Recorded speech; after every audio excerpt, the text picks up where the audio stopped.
Hey everybody. In a previous video, I talked a little bit about kind of do's and don'ts around open mics.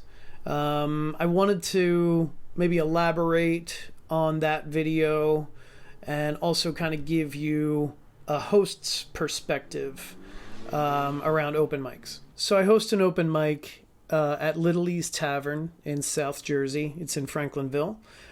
We do it every other Sunday. Right now it starts at 5 o'clock.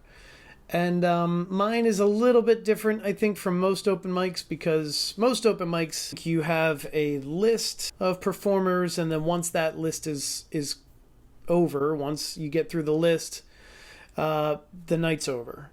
Or maybe if there's time to kill, I've seen hosts go back up on stage and do a few more songs. Mine's a little bit different in that we don't really have an end time. We end whenever everybody's kind of ready to shut it down. We do have a start time, and then once we get through our list, we just kind of open up the space to whoever wants to collaborate. So if somebody wants to, try something new and maybe they've never played it with anybody else, they can ask whoever's available and say, hey, do you know this song? Yeah, okay, great, let's do it together. Or sometimes we get a whole bunch of people up on stage together and try to come up with a song that everybody already knows, and then we just kind of have fun with it. And I think the spectators, the people who are in the audience who are just watching, not necessarily musicians, I feel like they really enjoy it. Some people say that that's the favorite part of their night. And also, I'm starting to notice other open mics in my area starting to do it. I'm not saying that I'm starting a trend, but you're welcome. Yeah, I wanted to talk a little bit about, kind of overall the benefits of open mics for the various people involved, right? Number one, the musicians, right? Open mics are really kind of a vital part of your local music scene. They offer a safe space for new musicians, people who maybe never have played in front of an audience before.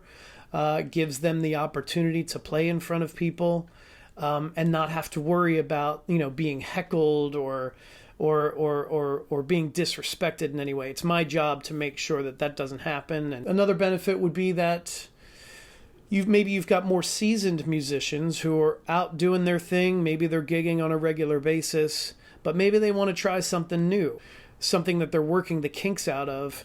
And yeah, they're doing it at home while they're practicing, but maybe they want to try something in front of a live audience and maybe get feedback from other musicians or just, the audience members, whatever. It gives them an opportunity to kind of try out new things before they take it to their paying gigs. People who are in the audience, not necessarily musicians, but like the spectators, like at my open mic, we have a decent amount of folks just sitting at the bar, hanging out, enjoying themselves, who are not musicians, but enjoy just kind of listening to the new stuff that's coming up on stage and supporting people who may be super nervous, who've never performed in front of people before.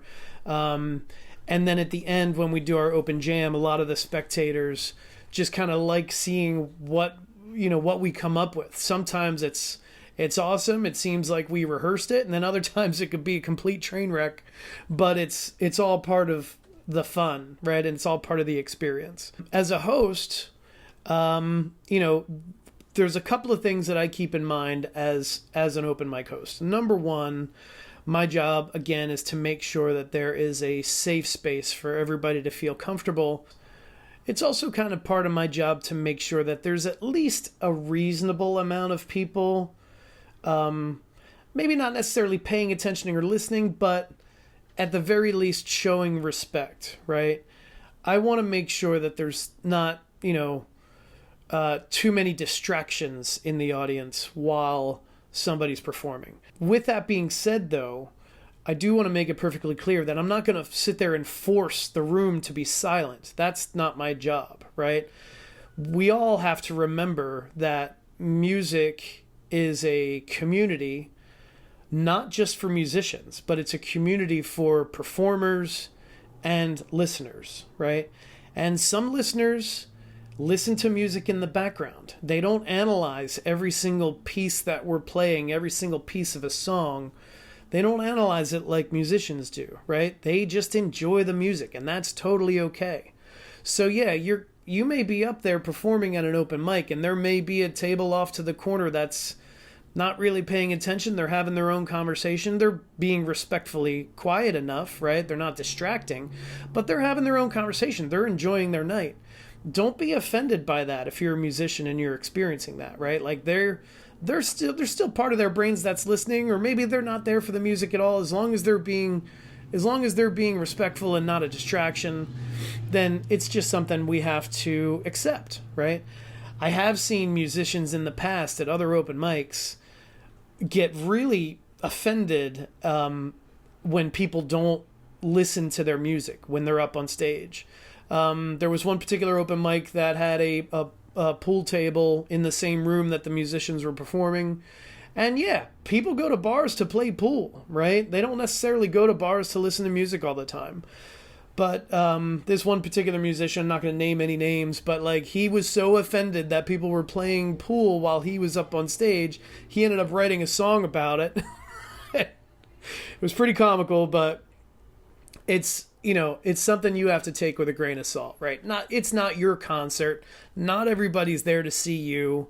It's a shared space, and it also helps you deal with the reality of when you get like an actual paying gig, like let's say a bar or a brewery or restaurant hires you to be the musician that night.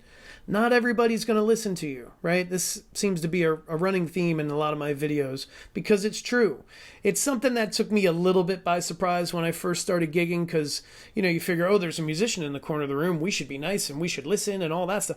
Not everybody does. They're all respectful for the most part. Everybody's pretty much respectful, but not everybody's going to care about what you're doing up on stage. They want to go, they want to enjoy a meal, they want to have a drink or two, they want to have a conversation with their friends. They're not necessarily going to sit there silent and listen to what you are performing, right? That's just the reality of it. Also, as a host, I want to do my best to make it a fun experience for everyone, right? Musicians, performers, and spectators, right? Because if people are having fun, they're going to come back. They'll be like, oh yeah, we had such a good time at that last open mic. Let's go out again, right? Speaking about coming back to open mics, as a host of an open mic, there comes a bit of a built-in dilemma, right? As I said before, a lot of musicians use open mics to kind of hone their skills in hopes of getting paying gigs in the future. That means that a lot of musicians who have come to my open mic previously are no longer able to come to my open mic, or maybe not as often, because they've got paying gigs of their own. And that is awesome, right? That makes me genuinely happy for those musicians who are not able to come because they've got their own gig to go to, right? If they can't come to my open mic because they're at a paying gig, good for them. I love that. I honestly do. So I'd like to make a request. I'd like to ask everybody a favor, right? This goes to musicians and spectators, everybody, right? If you are at an open mic that you enjoy and you're having a good time at, spread the word, right? Let people know, hey, I went to this open mic at Little E's Tavern hosted by Dave Krudrak. We had so much fun. You guys should go next time. Or whatever open mic you go to, right? Wherever it is, right? Make sure you let people know. Make sure you tell people. If you happen to run into a musician, if you have friends that are musicians, or maybe you just randomly meet somebody at another bar and they're a musician or whatever, if you talk to a musician, period, mention that open mic. Because probably the most important part of being a host, it's my job to get people to show up, right? If I'm hosting an open mic and nobody comes, the bar's not making any money, and they're not going to want to continue to do it, right? So because open mics are so vital to the local music scene, I'm begging you guys to just keep spreading the word. If there's an open mic out there that you enjoy, tell everybody about it. Keep coming back as much as you can, right? We're all trying to build this community, right? As always, Check out some of the videos that are linked in the description below, especially my previous video on open mics. Just like and subscribe and hit the bell for notifications. I appreciate your support. Thank you so much and have a good day.